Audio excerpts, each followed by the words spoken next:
नाम में आप सभी नाजरीन को सत्यज्योति मिनिस्ट्रीज के जानिब से मेरा सलाम कबूल हो। मित्रों, ये मेरी खुशनसीबी है कि उस खुदा ने एक बार फिर से ये फजल इनायत की जिससे कि मैं आपसे इस वीडियो के जरिए मुखातिब होने पा रहा हूँ। और एक कहानी मैं आपको बताना चाहता हूँ। मेरे मित्रों, मेरे प्यारों, दूर एक गाँव में एक व्यक्ति रहता था और वो व्यक्ति जो था कभी वो शहर नहीं गया था, गाँव में रह रहा है, सिर्फ गांव में घूमता फिरता है। उसे मालूम नहीं कि शहर की जिंदगी कैसी होती है, शहर में क्या क्या चीजें पाई जाती है। तो इसने सोचा कि रात के पहर में जो बस उसके गांव से शहर को जाती है, उस बस में ये सवार होकर के उस शहर तक पहुंच सके।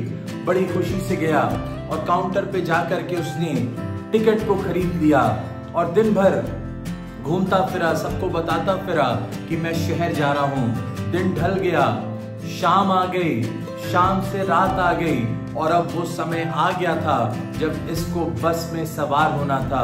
इसने अच्छे से भोजन किया और बस में सबसे पीछे वाली सीट को इसने बुक किया था। जाकर के बैठ गया, सोचने लगा आराम से जाऊंगा। और वाकई जब बस में चढ़ा तो क्या देखता है, पीछे की सीट पर इसे छोड़ और कोई साथ नहीं था। बड़ा खुश हुआ कि मैं तो सोते हुए जाऊंगा, आनंद करते हुए जाऊंगा, इत्मीनान से जाऊंगा। बैग को लगा करके ये लेट गया, ये सो गया और अभी बस ने अपनी यात्रा को आरंभ किया ही था। अभी कुछ किलोमीटर उस बस ने तय किए ही थे। आपको मालूम, गांव से लेकर शहर तक की जो सड़क थी गड्ढों से भरी हुई और तमाम बड़े बड़े गड्ढे उस सड़क पर थे, स्पीड ब्रेकर्स बने हुए थे और ये बड़ा परेशान होने लगा। और एक गड्ढा ऐसा आया कि ये एकदम से पीछे की सीट पर से उछल करके नीचे गिर गया। आपने कभी अपने जीवन में इस बात का तजुर्बा जरूर किया होगा। अगर आप बस में सफर कर रहे हैं और पीछे की सीट पर आप बैठे हैं, कहीं अगर गड्ढा आ गया तो आप कितना उछल जाते हो।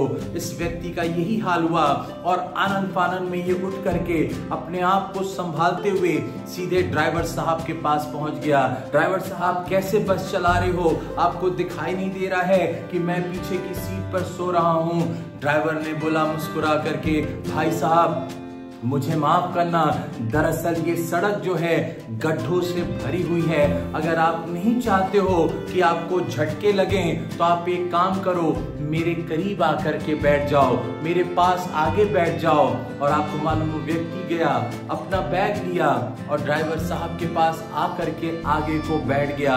मित्रों, बस चलने लगी और फिर से वो गड्ढे आ रहे थे। सब बड़े बड़े गड्ढे दिखाई पड़ रहे हैं पर अब झटके नहीं लग रहे हैं। गड्ढे तो आ रहे हैं पर उन झटकों का पता नहीं चल रहा है।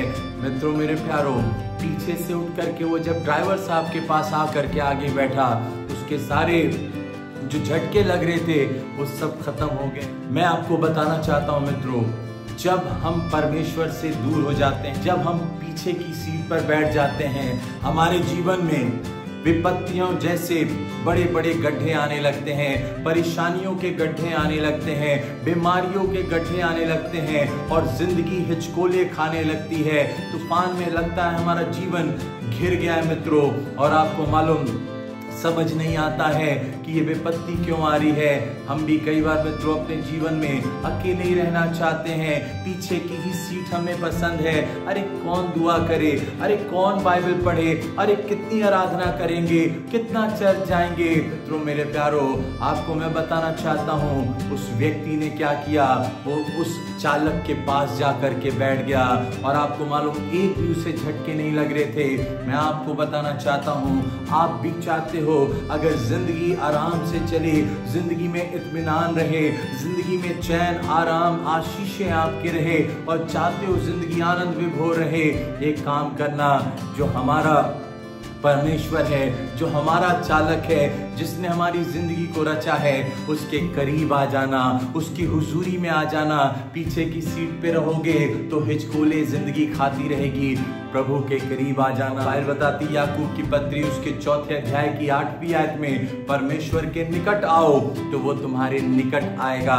जब आप उसके निकट आते हो, जब आप उसके करीब आते हो, विपत्तियां तो आएंगी, गड्ढे तो आएंगे, समस्याएं तो आएंगी, पर परमेश्वर सहने से ज्यादा तुम्हें उन परिस्थितियों में जाने नहीं देगा। मेरे मित्रों, इस यात्री को मालूम हो गया गड्ढे से बचना है तो उस चालक के पास बैठना पड़ेगा।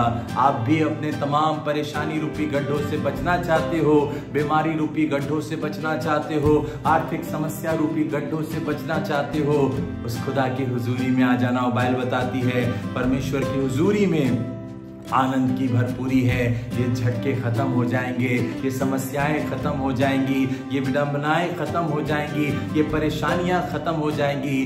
कब? जब आप परमेश्वर की हुजूरी में आते हो।